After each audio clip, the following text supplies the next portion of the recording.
येणाऱ्या स्थानिक स्वराज्य संस्थांच्या निवडणुका ह्या जर व्ही व्ही पॅट शिवाय EVMचा वापर करून होणार असतील तर त्या सुप्रीम कोर्टाच्या दिशानिर्देशांच्या उल्लंघन आहे असं समजून परत मतपत्रिका किंवा बॅलेट पेपरवरती या निवडणुका घेण्यात याव्या अशी मागणी करणारी याचिका मुंबई उच्च न्यायालयाच्या नागपूर खंडपीठात दाखल करण्यात आलेली आहे.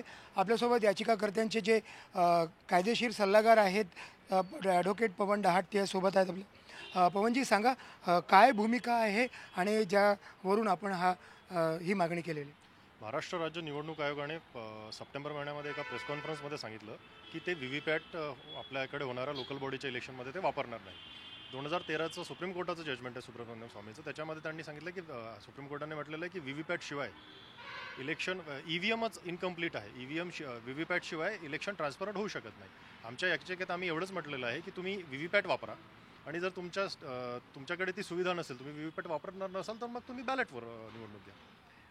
यावरती तुम्हाला कसं वाटतं, कारण या एकूणच जे स्थानिक स्वराज्य संस्थेच्या निवडणुका होणार आहेत त्यामध्ये मल्टिपल कॅन्डिडेट्स असणार आहेत आणि ते 2, 3 किंवा 4 कॅन्डिडेट्सला सिलेक्ट केल्यानंतर ते एक मत पूर्ण होणार आहे. तर ते जे बॅलेट हे जे EVMs आहेत ते पाहता तुम्हाला काय वाटतं की हे शक्य आहे?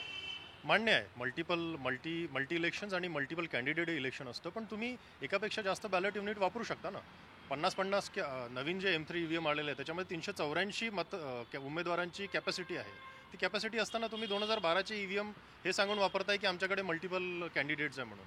तुमच्याकडे मशीन उपलब्ध आहे, नाही अशातला भाग नाही आहे, पण इथे कुठेतरी हा जो यांचा ॲरोगन्स आहे इलेक्शन कमिशन की नाही आम्हाला व्हीव्हीपॅट वापरायचंच नाही आहे. त्यामुळे आम्ही आणि सुप्रीम कोर्टाचे गाईडलाईन आहे, सुप्रीम कोर्टाचं जजमेंट आहे की व्हीव्हीपॅट शिवाय ट्रान्सपरंट निवडणुका होऊच शकत नाही. मग हा जो हट्ट आहे निवडणूक आयोगाचा हा कुठेतरी अनफेअर आहे असं वाटतं मला. कधी याचं उत्तर देण्यात येणार आहे? कारण आता नोटिसेस जारी करण्यात आलेले आहेत, कुणाकुणाला नोटिसेस जारी करण्यात आलेले आहे आणि पुढची सुनावणी कधी आणि कधीपर्यंत याचे निर्देश येतील, आदेश येईल असं तुम्हाला वाटतं?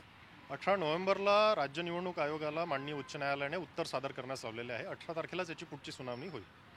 खूप खूप धन्यवाद. तर एकूणच जे EVMमध्ये मतदान होतं ते व्हीव्हीपॅट शिवाय किंवा कागदी लेखा परीक्षणाच्या शिवाय अपूर्ण आहे अशी भूमिका घेत याचिकाकर्त्यांनी सरळ सरळ जर व्हीव्हीपॅटचा वापर होणार नसेल तर EVM ऐवजी मतपत्रिकेवर हे मतदान का होऊ नये असा सवाल या याचिकेद्वारे केलेला आहे.